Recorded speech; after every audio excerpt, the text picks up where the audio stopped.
We believe it's for Fisichella, the current leader, and then Michael goes to the inside, tries to block the line in 130. Oh my word! And Alonso having none of it, straight around the outside.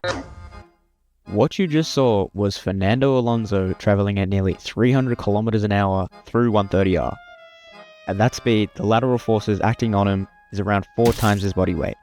Every organ in his body is being pulled sideways, and yet, the car remains firmly attached to the track. 4 patches of rubber, each about the size of a postcard, that's all that's keeping an 800 kilogram machine on the road at racing speed. Level straight, Charles Leclerc leads the Belgian Grand Prix. That is a brilliant camera angle. So, how does it work? Grip. At its most basic, it's a tire's ability to resist sliding. But where does this resistance actually come from? There's 2 primary sources, mechanical and chemical grip. If you looked at an asphalt under a microscope, it wouldn't appear smooth at all. It would look like a jagged landscape of microscopic peaks and valleys. To generate grip, the tire has to interact with that texture.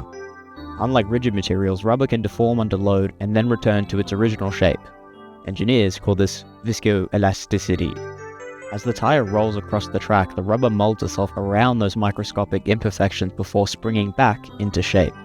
Thousands of these interactions happen every second across the contact patch, each transferring a tiny amount of force between the tire and the road. Together, they create mechanical grip. The second source of grip is chemical. As the tire heats up, the polymer chains inside the rubber become more mobile. At the right temperature, temporary intermolecular bonds begin forming between the tire and the road surface.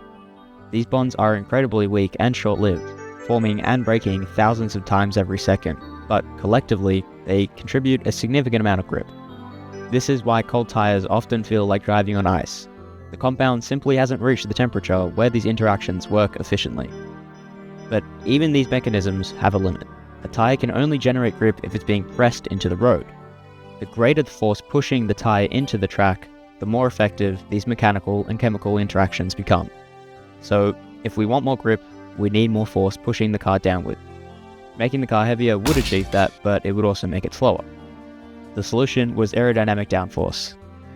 Early Formula 1 cars relied almost entirely on mechanical grip.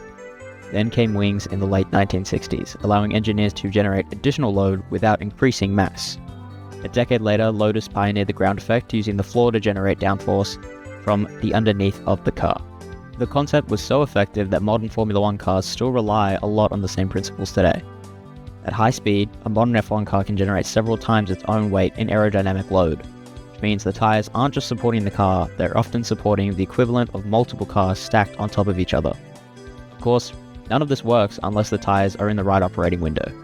For modern Formula 1 tires, it's roughly 80 to 110 Celsius. Below that range, the rubber is too stiff to generate optimal grip.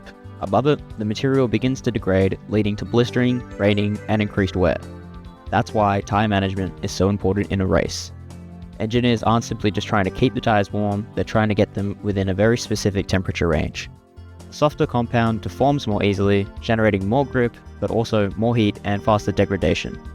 A harder compound generates less peak grip, but runs cooler and lasts longer. Every tire compound is balancing the same trade-offs: maximum grip versus durability. There's one final detail. A tire doesn't generate maximum grip when it's pointed perfectly in the direction it's traveling.